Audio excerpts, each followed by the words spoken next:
Hi, I'm Tyra G, your host for Frankly Speaking with Tyra G. Welcome again to our virtual global gathering of phenomenal women and those of you who love them. You, mothers, daughters, grand and great-grandmothers, fearsome and generous, humble and honest in pursuit of new possibilities and purpose. You know, here we dig deep and we come up strong. For those of you joining us for the first time, each month we explore a new theme inspired by you. Yes, I said you. We bravely walk into places where tradition has taught us there's some things we just don't talk about, but not at this table. And no matter how hard judgment knocks, it can't come in. Beloved, here we live beyond the wreckage. Every week we experience, educate, encourage, and empower each other. We share some aha moments and stories that have been left in our pockets for too long. Every week we start right where we are. I am so excited about how the show is progressing. We are celebrating the 6th month of proof that dreams can come true. Frankly Speaking with Tyra G is one of my most precious dreams. I thank God for every remembrance of you and your gifts of ideas, your presence, your encouragement. They are truly gifts that have inspired me. You know I can't do this show without you, right? So thank you so very much. You're listening to Radio Fairfax, Virginia, on your TV, computer, or mobile device. And we are webcast worldwide on the internet at www.radiofairfax.org every Saturday evening at 8 p.m. Eastern Standard Time. Now, should you miss us, no worries. You can catch up with our podcasts on YouTube with Frankly Speaking with Tyra G. And if you feel like connecting with me offline, you know I love that part, right? It's easy. Email me at tyra@tyragarlington.com. Thank you so much for tuning in. And thank you, Courtney Nero, for composing and performing the saxophone version of Frankly Speaking theme, and for creatively naming it, I'm Listening.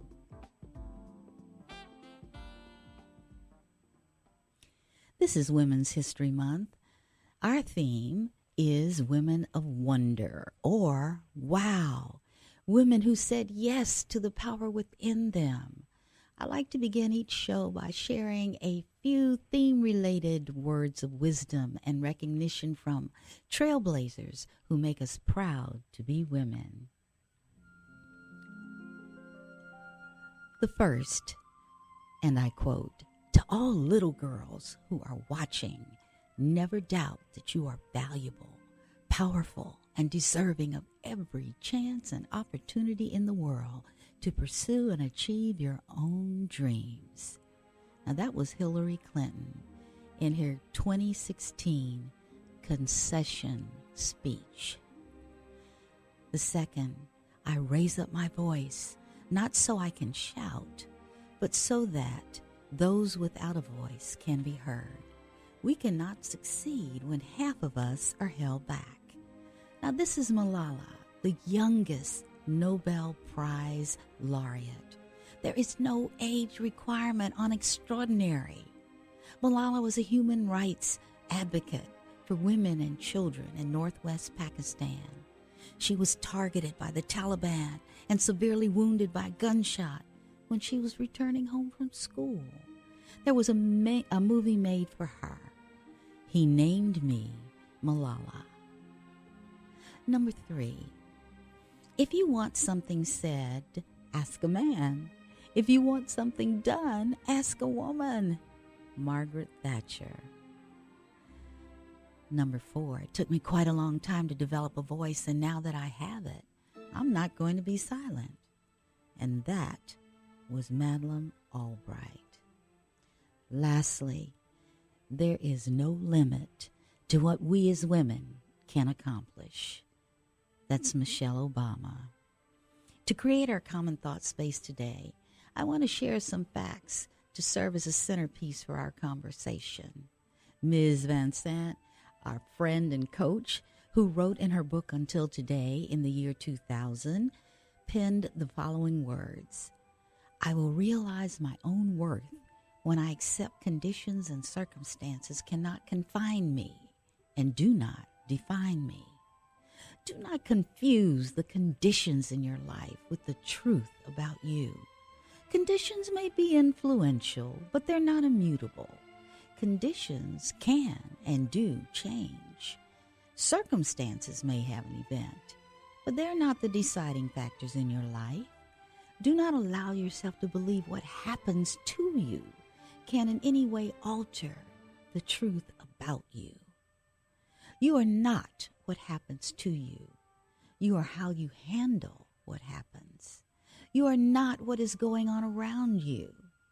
You are how you go through all the things that are going on around you.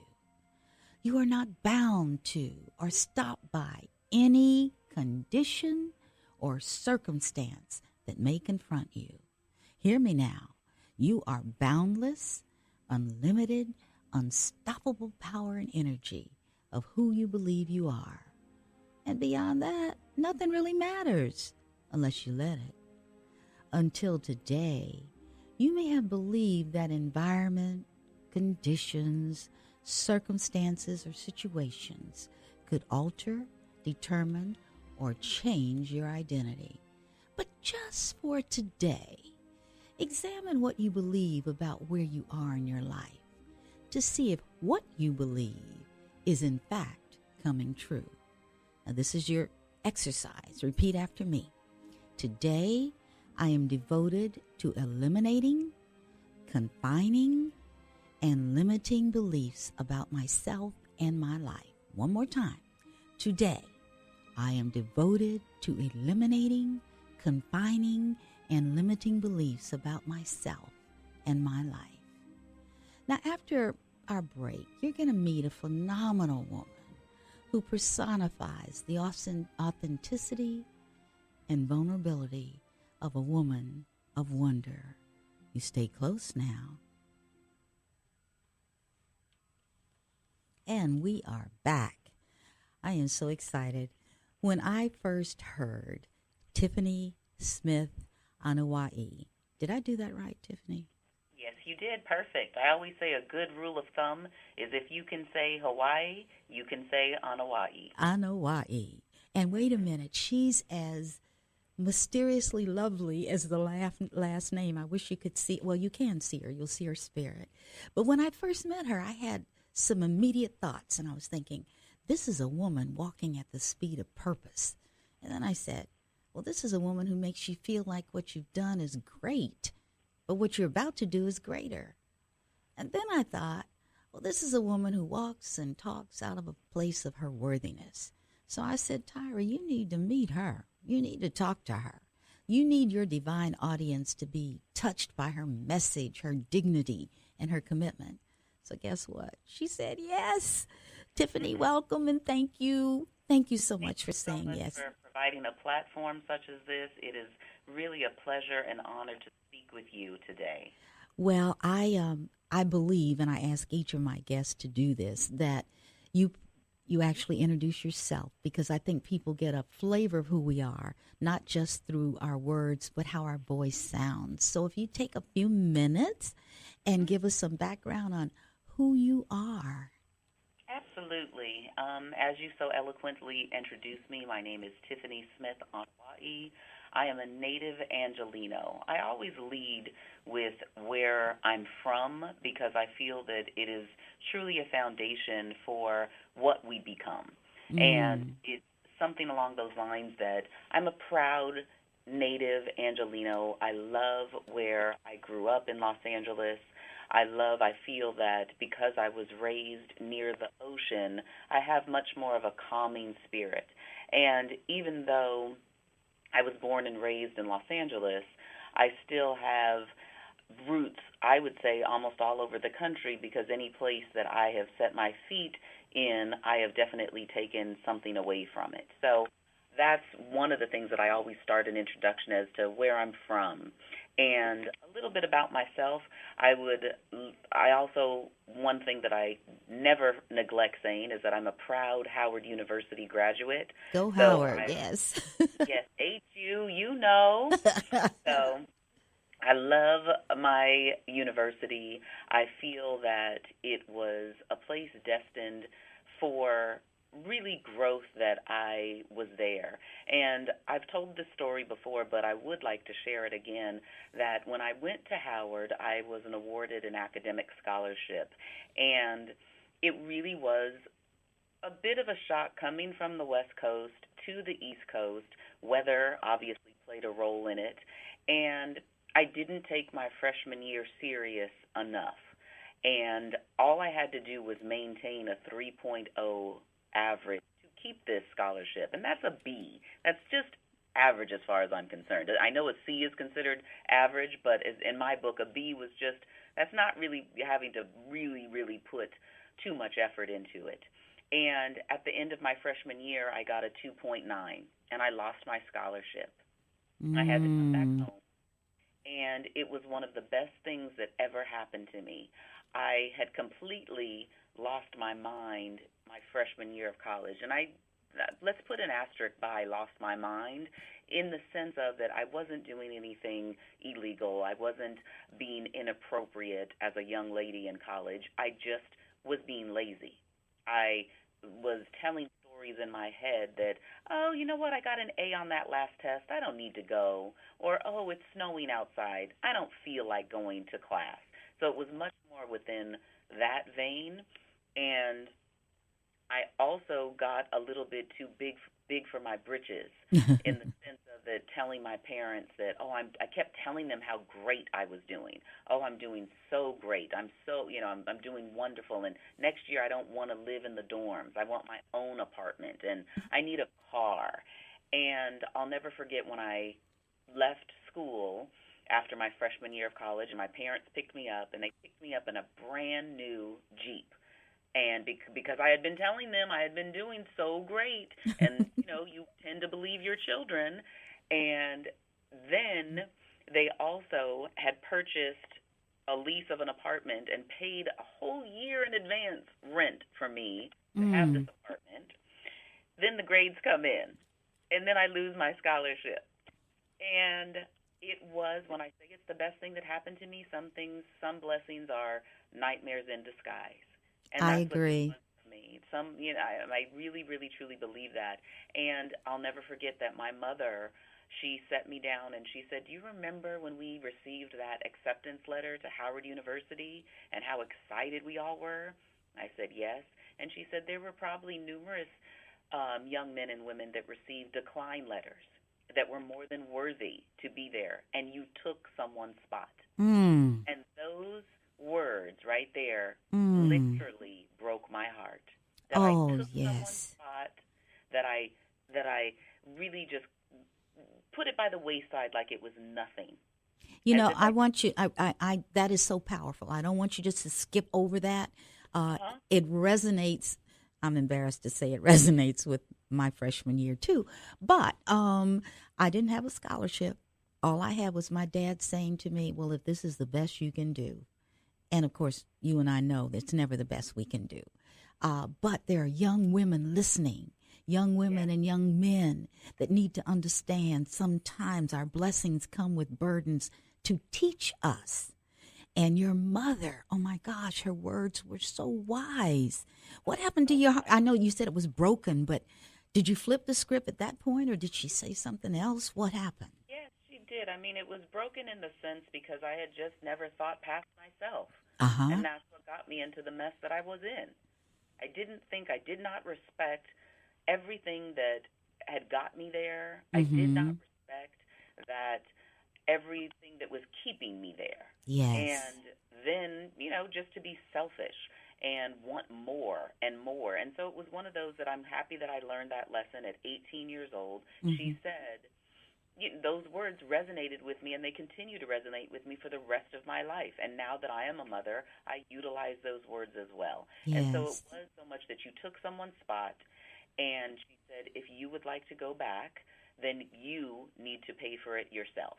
You got a scholarship for books and this and that. You need to see what this feels like. And so that brand new Jeep that I told you that I received, she started driving it, and they gave me like a 1974 Nova, and the heater wouldn't turn off of it. So I had already told you I live in Los Angeles, so it's kind of warm here, and I had to drive that Nova with all four windows down at all times because it was so hot, and I would sweat no matter where I was going, and it was humbling. And she said, you enroll in community college, you get a job, and you pay for your school if you want to go back.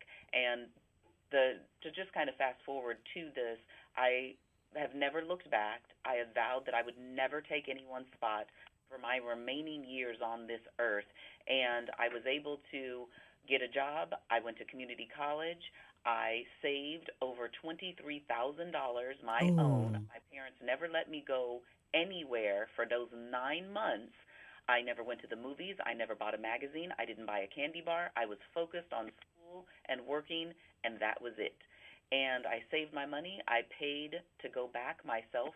Obviously, I only made enough for 1 year, but then I still graduated in 4 years from Howard with honors in the School of Communications. With honors. So Awesome. I just want other people to really, that story is, because sometimes it looks like, oh, you know, she went to Howard and then she has this great job at CBS. People need to know that I failed, and I continue to fail, and then I get back up. To me, that right there is the thing that builds character. Is not that we fail, but that we have the faith after failure to try again. Absolutely. Yes. Absolutely. And so those are the things right there to me that those shaped the foundation as growing up to a woman that I am now. Other things about me that I would like your audience to know, that I'm a mother. And I'm a mother to a 13-year-old daughter. I am a wife. My mother is the sun sets and rises on my mom. She's the wisest, smartest, most intelligent, and there's a saying in my family that we utilize a lot.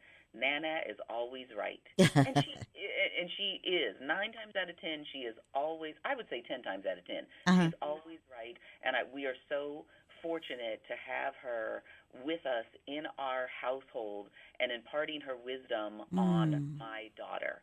And I feel that that's another part that really makes me who I am.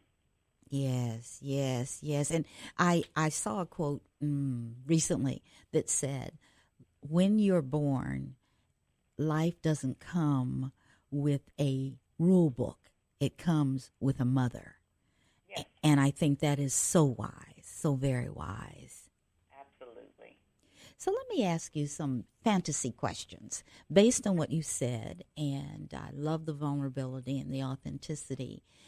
What superhero would you choose to be? I have to think about it just for one moment, because superheroes that I grew up with didn't look like me. How about that? So it's, I can envision myself, and Wonder Woman always comes to play, and I think specifically because of the film that just really broke so many barriers, so much ground. But a superhero to me would be one of myself where I could fly, be invisible, and touch as many people as possible. I love it. And it's interesting. It's amazing because you and I have never had this kind of conversation. And I wrote a blog, maybe it was last year, saying that most people grew up my age with a female superhero that was Wonder Woman. And for me, it was my mother. And then fast forwarding to now and the most recent depiction of Wonder Woman, I agree with you. She was powerful. She walked in who she was, and I loved her. And I could be her comfortably, regardless of the fact that our skin tones were different and our backgrounds were different. There was enough in her that resonated with power, the power that I want to keep and recognize and pass on. So, yeah, Wonder Woman. Well, she's 75 years old this year. so wonderful, and it's just such a wonderful representation of why it is important to see reflections of ourselves. Yes, absolutely. Let me ask you this, and I love this question. What would you do if you knew you could not fail based on the story that you just shared with us? The one about Howard, freshman year. hmm I think that when you know that failure is so crippling, and something that I say when we first met, there was an instant engagement where I wanted to hear more. And when you did the intro of me and you said, I talked to her and I asked her to participate on my radio show, and she said yes. And the biggest thing is that I tell people a lot is you'd be surprised how many times people say yes if you ask. Yes. But people will block a yes for fear of a no. Absolutely. Absolutely. And so that's something that I would say, like, what would you do if you couldn't fail? Mm-hmm. That would be it. Ask more, do more, risk more, take on more. And I often wonder, and I know this because I've lived this long, what will it take for us to move aside the hesitation and understand that we live in a place of worthiness, that we're created to do certain things, and what we're created to do, we can't be pushed aside permanently. We can be taken on another path, but we'll come back to be that person we were created if we say yes to the power within us. And probably for me, my sadness is when I'm mentoring or coaching and a woman says to me, but I can't. And I try to get into that word can't. What does that mean? What's the worst thing that could happen? What's holding you back? What's the barrier? And we try to give substance to that can't. And by the time we break it down, I'm saying, well, how big a step is that? You know? Absolutely. And the other thing is that because I do speak to a wide range of people, and I will always say, this is the one thing. I don't hear so much can't. I hear but. I know but. And so I've asked people, take but, the word but, out of your sentence, and then let's start again. Because it's just a natural reaction where they'll say, oh, I know, but. You don't know because you're putting up that barrier. So it's not so much the can't, it's the but. Now, do you, in working with, and I know because I know what your role is, the exposures you have, I have run into a lot of people that are frightened if they would be successful. You know, what would that look like? Well, yes. You know, it's big. It's big. I don't know it. So, yeah, okay, it requires faith. Yes. But, did you hear but? Taking that first step. And I have to admit, I have done that. I sat there and said, oh, I really wish I could do this, or that looks wonderful. And I just didn't know the idea was inside of me because it was supposed to be because I could do it, you know? Oh, it's hard being who we're supposed to be, right? Of course it is, but that's life. Yeah. And speaking of, you talked about, you talked to a lot of people. Talk about what your position is, why it is, I think, is very important, and your road to your professional position as it is now. Would you mind sharing that? Sure, not a problem. My professional role, I am the Executive Vice President of Entertainment, Diversity, Inclusion, and Communications for CBS Entertainment. It is a position that I created on my own. I've been with CBS this is my 18th year. I started off as a publicist, and I was the only person of color in the entire department on the East or West Coast.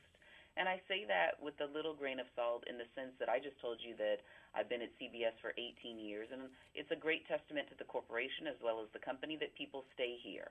And it's a little bit more difficult, though, for anyone trying to break in when you have such a solid foundation of employees. But one of the things is that as a publicist, and I think that as a diverse human being collectively, not just myself, but as a woman of color, I always wanted to see reflections of myself as well as my family and friends, and I knew that television is a vehicle that is in everyone's home and is able to touch and educate and excite and create emotion, create dialogue, and I wanted a part of that, and I wanted to see more of not only people that look like me, but others.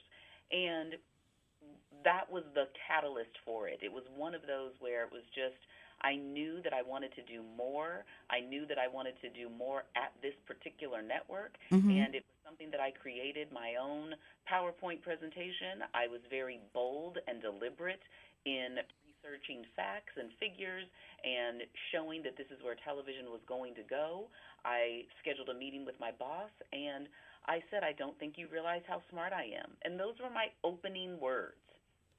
And what gave me that boost of confidence, I think that I've always been confident, but what really kind of pushed me, there was wind at my back, was my father. The death of my father was truly the catalyst for me wanting to do more personally as well as professionally. And I could hear his voice just telling me, Tiff, what do you want to do? What do you really want to do?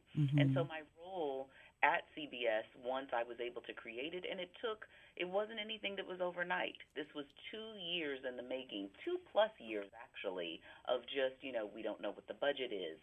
What are you going to do all day? How are we going to do this? But I am most proud professionally that I was able to create a position that did not exist at a major network. And that's what my role is, and I am trying to obviously have our programming, both in front of and behind the camera, reflect the world, and really the world that we live in.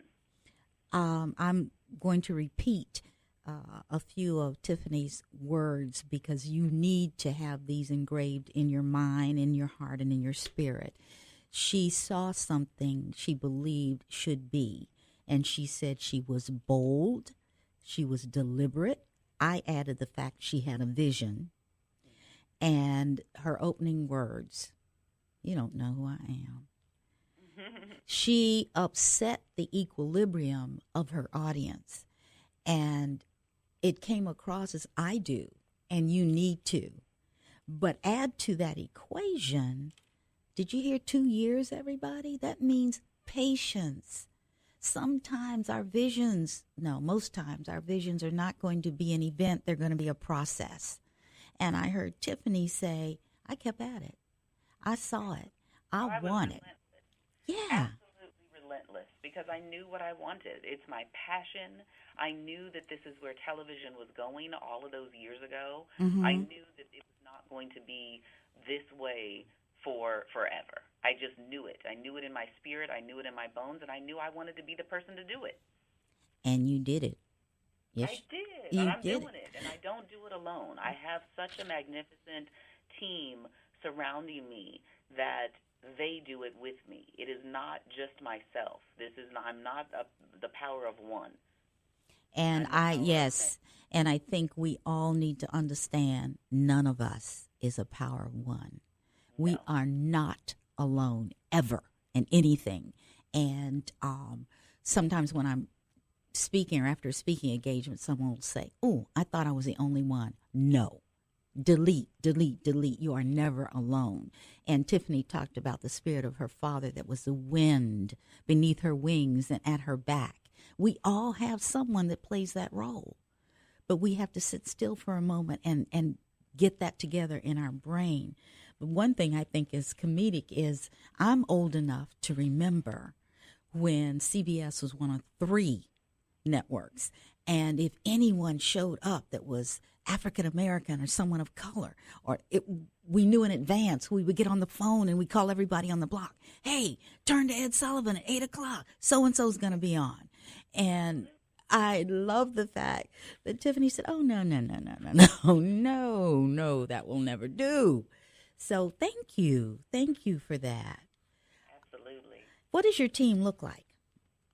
My team looks like, when I think about my team, and I think about them quite often because I want to make sure that they are satisfied within their daily roles here with me. And So it's one of the things that I'll always look like when I'm thinking about my team. I always think that they're that pot of gold at the end of the rainbow. Yeah. So all those beautiful, beautiful colors that you'll see after the rain, and then that pot of gold that glistens.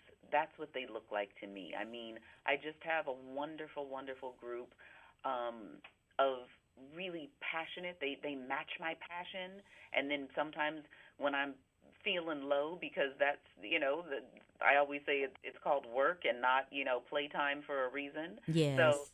we lift each other up and we have a good time. Like we work hard and we play hard. So I think that that's what it is, and I love being able to. There's some members of my team that have been with me for a while, and others only a year, but they fit in seamlessly because we all share that same passion. Passion. Okay, that's another key word. And there was something else you put in there that I want us to move to, because the majority of our audience is women, are women, and they're intergenerational, okay? But some of the issues that we carry around in our pockets are, okay, I have to be a wife, I have to work, I have children, and sometimes we forget to treat ourselves like someone we love.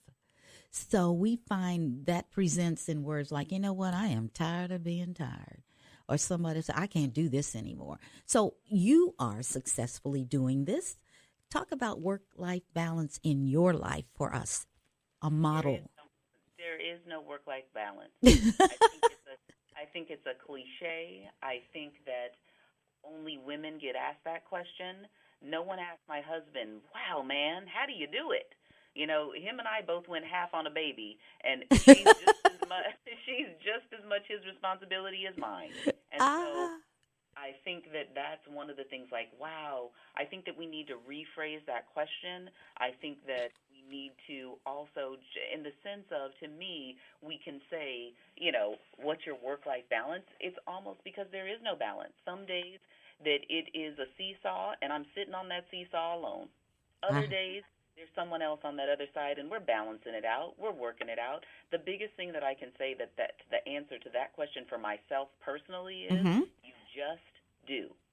And you know what? I'm making a list as you talk called Lessons Learned, okay? And I actually have been guilty, and I have asked that question, work-life balance. And you said, mostly women get asked that. And that's true. That's true, because we're new on the scene. And yeah. So that's a lesson learned. I need to change my language there.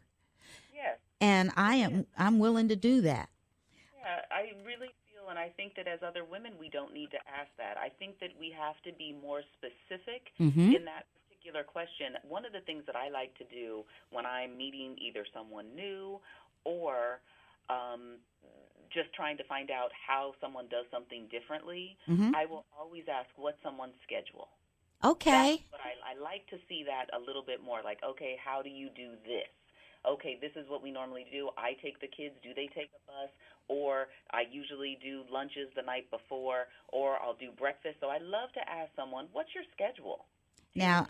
I think that's a better way, instead of like, what's your work-life balance? Because there is no damn balance. And you know what? I know it. I live it. And yet I don't know why I think somebody's getting it right and I'm not. And I've chosen not to complain about it. So hear us, ladies, and those who love you out there. We are changing the paradigm. I am changing my language. And I am going to take a legacy from Miss Tiffany, okay? So the next person I talk to, you can check me on this. I'm going to be saying, look, what's your schedule like? Yes. Yeah, okay, we can do that. We can do that. So now with that, what's your schedule like, Tiffany? My schedule, I've been accused of being a little bit too regimented, and I will definitely admit to it. I'm very, very organized. And I feel that when you are a mother, especially of a school-age child, there is a schedule. And so I do love that the schedule is consistent. And I think consistency really does help with balance, if you will. So my schedule daily, I'm up really early. I'm up about 5:45 a.m. My daughter has to, and we get up, as I told you before, that my mother lives within our household, and it is beyond a blessing. We have already the night before packed out whatever her snacks will be. We know what she's eating breakfast. My mother will have prepared that. We come down, we'll get her ready for that bus at 6:40. Sometimes I will go walking. Sometimes I will come right into the office and start working. And the schedule for the rest of the day is really balanced out onto meetings or this or that. One thing also that we've done, I already know what we're eating for dinner. So it's something that we discuss a lot at the dinner table the night before. So my husband cooks on certain nights. My mother cooks. I cook. And or we'll go out to eat once a week. So the schedule, even tonight, just for myself tonight, I have a really big event tonight where I'm hosting my alma mater and other panelists that graduated from Howard on a Hollywood panel that we're doing this evening. So tonight my daughter also has volleyball practice. Well, I'm not able to do that because Mama's going to be working, but my husband will pick her up and take her, and then we have already continued to do that. But that's what the schedule looks like, which is a lot of planning, which is a lot of communicating. I think the last word you said is the critical success factor of anything, and that's communicating. And as an educator, I know setting expectations for young people is essential. And apparently you've mentioned we have dinners together. We talk to each other. We plan. And your daughter values and understands your obligations as you understand hers, as your husband understands both of them. And what I sense, if I were to close my eyes while I listen to you, is a lot of moving parts, but it's based on a very firm and structured foundation that allows you to do this and still feel comforted with the fact we love each other. We care. Oops, we need to work this out. Oh, okay. And so it sounds very positive to me. Yes, it definitely is. And believe me, and then there's other monkey wrenches that get into it where best laid plans are thrown to left and we're eating Popeyes that night. So, And wait, I didn't say a word when you talked about your husband cooks, your mother. The kitchen is not my friend, okay? So for 20 years, and my husband figured this out when we were in our courting stage, that my kitchen was so clean in my condo that he wouldn't bring food over and warm it up, because no, Daddy cooked, and then, I don't know. I like to make pretty. Now, if you cook it, I'll make sure you have fun eating it. I will do that. I love it. Yeah, absolutely. So, all right, let's walk out of your front door now. And in terms of your job, I was researching this. You have a wonderful title. And I said, okay, what does that mean? And, of course, the only things I could find were printed in your monthly newsletter. And what I realized, there are a lot of opportunities in this job that you've created to help young people or not so young people walk into that space and feel prepared. Like when I joined IBM, I was a psychologist. They didn't care because they wanted to train me up in IBM, right? And so I had a sense that you're inviting people into a space where they can learn and not feel like they have to be the end product. Am I right or wrong on that? Yeah, very, very right. Talk about writers mentoring, and there seem to be several programs. Let me just put it this way. Yeah, we have a lot of initiatives that are, one of the things that I'll consistently say is that this business was not built with us in mind. And and that is true. I think most industries weren't, just because of the extreme bias as well as flat-out racism for numerous years, that a lot of roles were blocked from us. And so I would say that for the initiatives that we have, and you can find those at cbsdiversity.com, There are writers programs, directors programs, initiatives, a sketch comedy showcase, and none of these initiatives are let me teach you how to. These Okay. are much more, and that's what school is for. So school, this isn't so much of a training program. This is, you haven't been introduced to the CBS family. Got And it. so this is very specific on, these are a writer's program for people who want to write for television, comedies, dramas. So it's very specific, not film. The film is a whole different story. For our director's program, these are a director's program that is, you just haven't directed on CBS. You haven't been given that first break. And so we are the catalyst, and that's where I use my role as a publicist, that I am the liaison between our community at large, our creative community, and to our network. And so those are a few of our initiatives that we have where we are expanding fresh voices, new voices.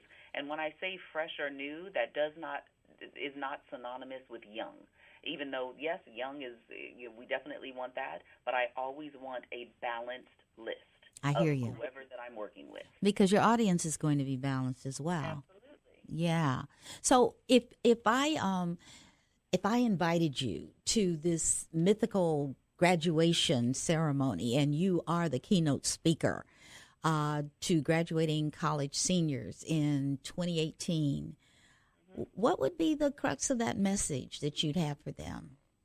The crux of it, really, one of the things that there would be two messages, really. I mean, there would obviously be more, but two of the ones that stand out in my mind right away are being able to truly be a student of the business. And whatever business that is.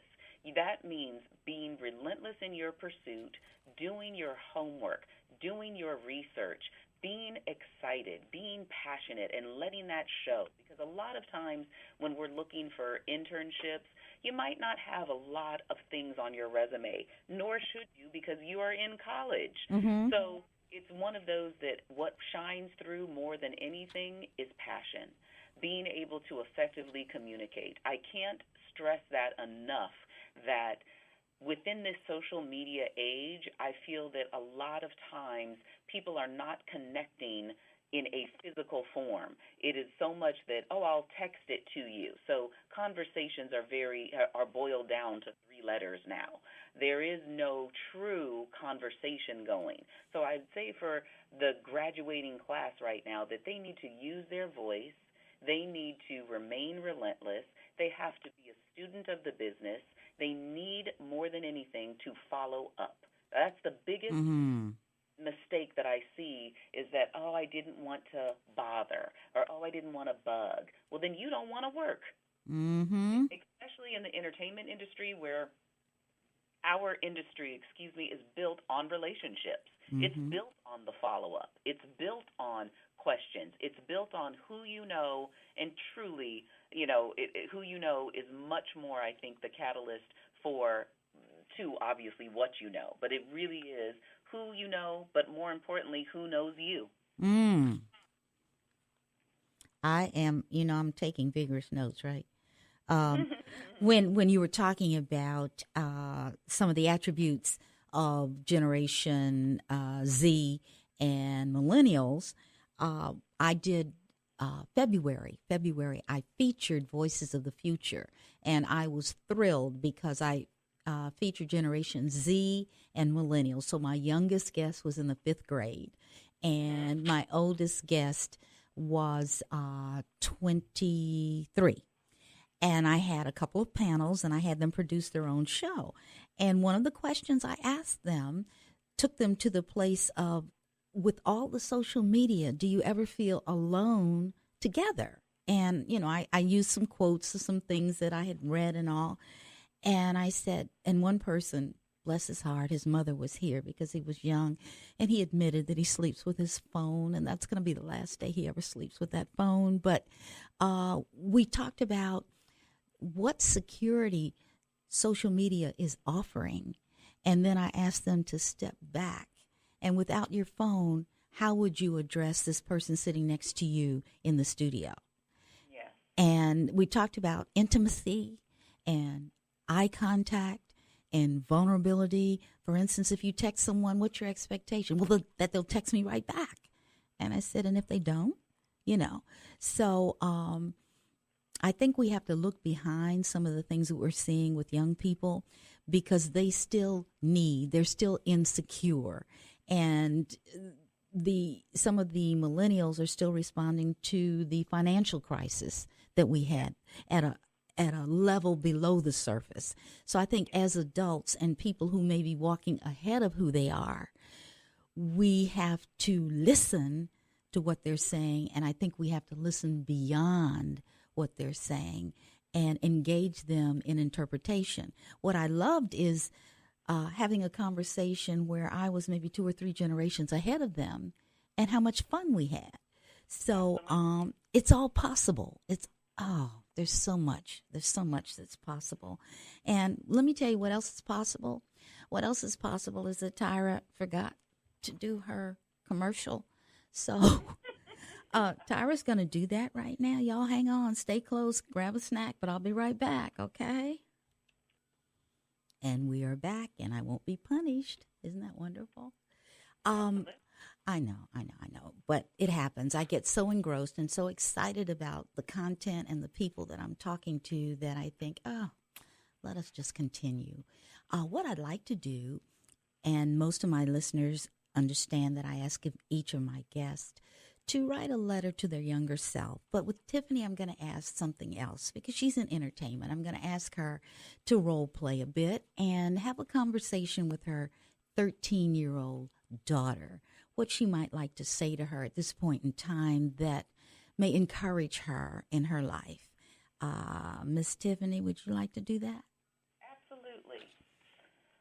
My daughter's name is Miss Vaughn, and I would say to my daughter, if she was sitting right in front of me, and I can envision her because in my office my walls are covered with her face, and so that's very easy for me to do right now. But one of the things that I would say to her is, Miss Vaughn, I want you to never forget how much you are so loved and highly favored, and that you need to always, always use your voice, amplify your voice. It's one of the few things that can't ever be taken away from you, similarly to your education. I want you to learn from mistakes. I want you to take bold, bold risks. And I want you to fail. I want you to fail more than once. I want you to fail 2, 3, 4, 5 times and learn from those failures. Turn them into whatever you deem a success. I want you to always be kind. Be kind. It costs nothing. Use that smile that you have to bright up a room. And I always send you off every morning. I tell you these words, and I want you to remember these words when you are no longer in my house, and hopefully you'll say them to your children. Look for the good. The bad is too easy to find. I love you more than I love anything, and I'm most proud. My biggest success story is to be your mother. Oh, I love that. I do. Every week I try to create a spiritual doggy bag, an encouraging snack to leave with my listening audience. And today I'm going to do that same thing, and I'm going to ride the feeling that I have just felt with Miss Tiffany talking to her daughter. I want to add my encouragement to that and remind you that when in doubt, check your label. You're not a markdown. You're a designer's original. God has set your value. You are fearfully and wonderfully made. Surround yourself with people who can remind you of who you were created to be. I'm one of those people.